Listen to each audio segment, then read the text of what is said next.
kuri TV nk'ijambo ijambo nababwira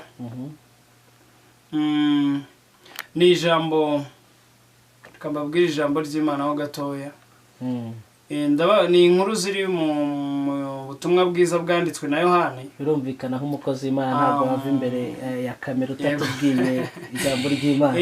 Ndatekereza ni ibice bibiri. No kuvuga ngo hari inkuru ntabwo hano mfite Bibiliya gusa buri muntu wese ashobora kuyisoma. Ni inkuru ivuga uburyo Yesu yagiye Kana. Ayo makuru wowe urayazi. Ni aya makuru azwi n'abantu benshi yuko Yesu yakoze igitangaza Kana.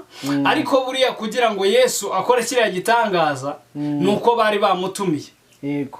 Uriya mugabo buriya wari wakoresheje ubukwe ntago nza amazina ye ariko batubwira ko ari ubukwe bw'Ikana. Ni ukuvuga ngo wiwe yari yavuze ngo reka ntumire Yesu. Ahindura amazi divayi. Hanyuma aze mu birori byanjye. Iyo utumiye umuntu umutumiye abanza akaguha intwererano mbere. Hanyuma noneho ibindi bikaza nyuma.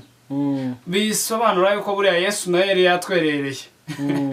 Buriya Yesu abona yari yatwerereye ndetse n'abandi bari baje mu bukwe ndetse na mama wa Yesu yari ahari. Ndetse n'abandi n'intumwa za Yesu zari zatashye ubukwe kuko zagendanaga na Yesu already.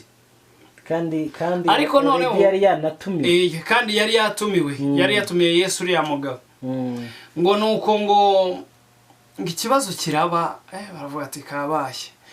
Atuzi yuko vino irashize. Unawe ubitekereze wari ufite abantu baraho bakeneye kwakirwa, bakeneye kurya, bakeneye kunywa, ariko vino noneho irashize. Avuga ati none ko vino ishize biragenda gute? Nyina wa Yesu Maria aramwegera aramubwira ati ikibazo cyabaye. Vino yashize. Yesu aramubwira ngo igihe cyanjye ntago kiragera. Amaze kumubwira ko igihe cye kitaragera, nyina ntago yaretse. Ahubwo yabwiye abigishwa atumva cyababwira mu gikore. Nyina yarazi banga yuko Yesu ashobora byose. Hanyuma abigishwa baraza Yesu arababwira ngo noneho mugende mufate ibintu byose. Ingunguru zari ziri aho ngaho ziri muzuzuza amazi. Bazuzuza amazi. Barangije ngo baradaha bashyira umukwe. Ngo umukwe asomyeho ngarabaza ngo ngo kuki ngo mwaduhaye vino zibishye ngo mukaba mutuzaniye vino ziryoshye nyuma.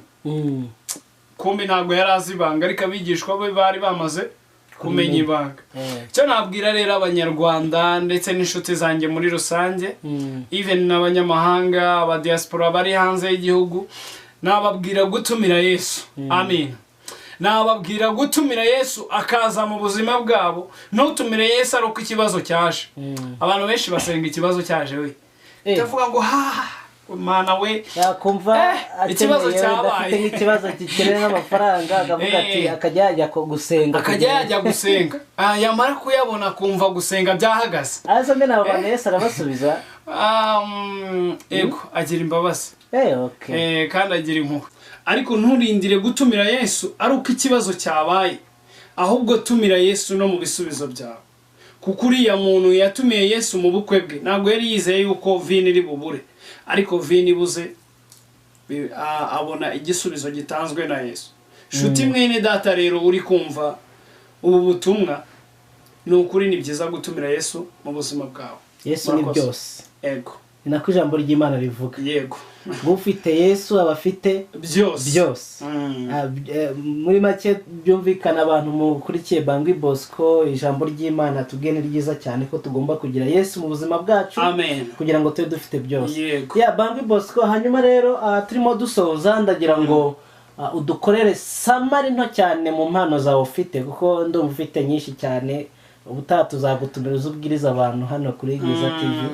Hari indirimbo mfite yitwa Kwa Makiri. Iravuga ngo erega burya wa mana we nta utakura umuntu, iriya Kwa Makiri nanjye warahankuye. Yego. Ni indirimbo nakoze bitewe n'urugendo nakoze ndi kuza hano ku ishuri. Navuye Nyaruguru n'amaguru. Ndaza ariko kwari kugira ngo nzakirwe hano muri studio za Bwiza TV. ni ibintu by'umunezero. wavuye Nyaruguru n'amaguru? Yego, ni inkuru ndende ntabwo ndi buyivugire hano. uzi na Nyamasheke? Yego, n'amaguru. Yego, ubwo wishaka kuri maguru wishaka azayireba kuri YouTube yanjye birimo. Iyo ndirimbo narayikoze ariko nkiri Nyaruguru. Nari mbaye mu buzima butari bwiza, mu buzima bugoye, mu buzima bw'ubukene, mu buzima bwo kubona ibyo kurya bigoye. Hari indirimbo najyaga ndirimba nkavuga ngo uzankuriro de bari kuko aho ndi ni kwa Makiri, uzampe gukira mana sinzibagirwa gukinga, uzampe gufaya.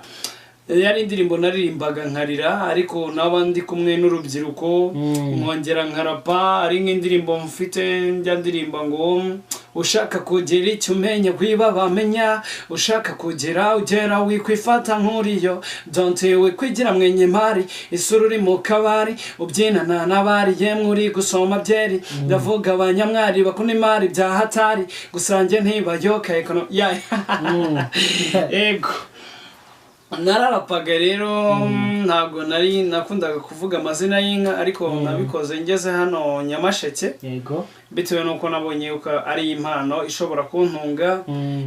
Nagenda ahantu navuga ati nahagera nkavuga ati nirwigema ko nkika ingabo zoyiri nkurage ni nk'amakoza y'inkera nirwanya mu cyama mabuka inkuba nyirengere rw'iminyamigo yo kurwa eba mu nyamba za rwogere Rwanda biti nyangagona nayikazi bamari nyamamare ntizi kwegamirwa n'inyegeka, inyundo yarayigoroye iranoga Imana inyirema nk'inyubahiro, inkindi yikubitira impunzi, inkiko zigenza inyamiko, inyegamo zigenza urwungi, irwamiko barangamira impeta, urwamo ruravugwa muri mpenye, rwamuza abayimbira impushi.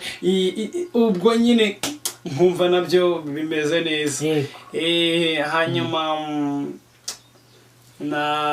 nkabaza ese ni uruhe ruhare rwanjye nk'umuntu w'umuririmbyi nshobora gutanga muri sosiyete nyarwanda kugira ngo twubake umunyarwanda ufite agaciro, umunyarwanda ufite amafaranga, umunyarwanda ufite ubuzima bufite Kristo, ubuzima bufite kugira ubuzima buzima ni ukugira umubiri muzima, ni ukuba ufite ibintu bigufasha mu buzima ariko noneho ukagira Kristo. Nicyo cya mbere, kugira Kristo, hanyuma ibindi biza nyuma. Ijambo muri Mateyo riravuga ngo mubanze mushake ubwami bw'Imana no gukiranuka, ibindi byose muzabyongererwa. Ubu nanjye narabyongereye, urabona nambaye ishati ihenze urebye n'ipataro ku bantu batari kubona inkweto, kamera irahenze cyane ntago iri kuboneye ku nkweto ariko mu by'ukuri nambaye neza. Noneho ibi ni Yesu bikora. Ni Yesu ubikora. Byose ni Yesu.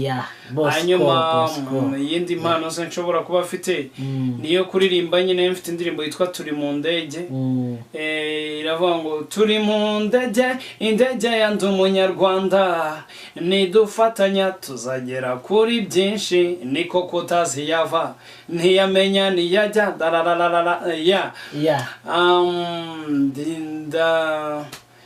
ibindi ni ibintu bijyanye no gutarama mu muco nyarwanda ndabikunda. Ariko ikintu nkunda cyane ni ugutaramana n'abakristo. Ujya dukora overnight, nkumva ndafashijwe, twakora niba ture none nta Imana itakura umuntu nta nayo itamugeza. Nageze hano muri Gwiza TV, ni ukuri ni televiziyo ishobora kugusapotinga mu mpano runaka ushobora kuba ufite. Nagaruka ari amafaranga menshi, ahubwo ni uko nakiriwe muri izi studio ya Gwiza TV kubw'ubuntu. Navuga ngo Imana ibaho umugisha. Abayobozi ba Gwiza TV, Imana ibaho umugisha, kandi nawe ndagushimiye wowe unyakiriye. Hanyuma ndikumva wandeka, hanyuma nkakomeza gukora iyo ndirimbo kuko ndakeka ndabaganirije. Murakoze cyane. Murakoze cyane, turagushimiye cyane kandi dushimiye n'abadukurikiranya hano kuri Gwiza TV. Iyi ni televiziyo ifasha impano cyane cyane aba gospel n'abandi bafite impano zigiye zitandukanye. Nababwira ati rero ntimwibagirwe gukora share ndetse na subscribe. Bosco tuzamugarura n'ibindi byinshi rwose. Turi hano ku bwanyu. Niteguye kuzagaruka mba ubuhamya bw'uburyo navuye Nyaruguru n'amaguru. Yego, murakoze cyane. Imana ibahe umugisha.